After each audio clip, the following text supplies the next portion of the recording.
रक्ष रक्ष महादेवी दुर्गतिनाशिनी मां भक्तमन्दर्कं च शत्रुग्रस्तं कृपामयी विष्णुमाये महाभागे नारायणि सनातनी ब्रह्मस्वरूपे परमे नित्यानन्दस्वरूपिणी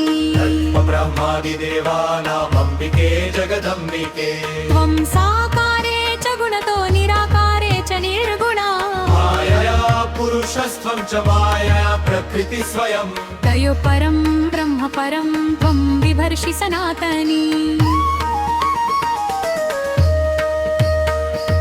वेदानां जननी त्वं च सावित्री च परात्परा वैकुण्ठे च महालक्ष्मी सर्वसम्पत्स्वरूपिणी मर्त्यलक्ष्मीश्च क्षीरोदे कामिनी शेषशायिना स्वर्गेषु स्वर्गलक्ष्मीस्त्वं राजलक्ष्मीश्च भूतले नागादिलक्ष्मी पाताले विहेषु देवता सर्वशस्य स्वरूपा त्वं सर्वैश्वर्यविधायिनी रागाधिष्ठातृदेवी त्वं ब्रह्मणश्च सरस्वती नारायणामधिदेवी त्वं कृष्णस्य परमात्मना गोलोके च स्वयं राधा श्रीकृष्णसैव वक्षसि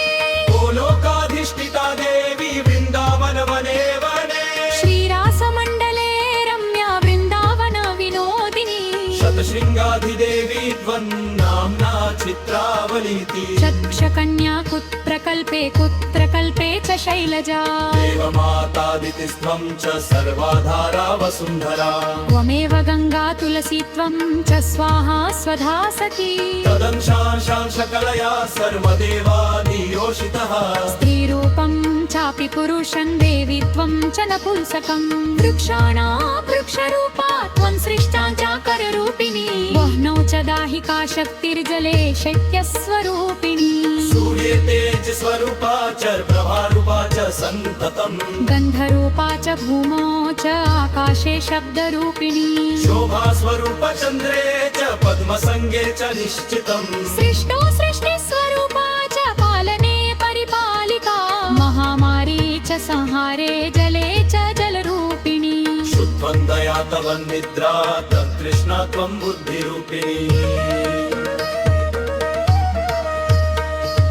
तुष्टिस्तं चापि पुष्टिस्त्वं श्रद्धा त्वं च क्षमा सव्यम्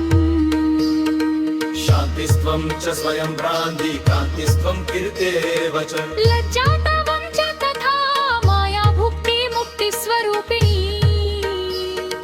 सर्वशक्तिस्वरूपा त्वं सर्वसम्पत्प्रदायिनी वेदे निरेवचनीया तं त्वा न जानाति कश्चन सहस्रवक्त्रस्त्वां स्तोतुं न च शक्तः सुरेश्वरी वेदा न शक्ताः को विद्वान् च शक्ता सरस्वती स्वयं विधाता शक्तो न च विष्णुः सनातनः किं स्तौमि पञ्चवक्त्रेण रणत्रस्तो महेश्वरी कृपां कुरु महामाये मम शत्रुक्षयं कुरु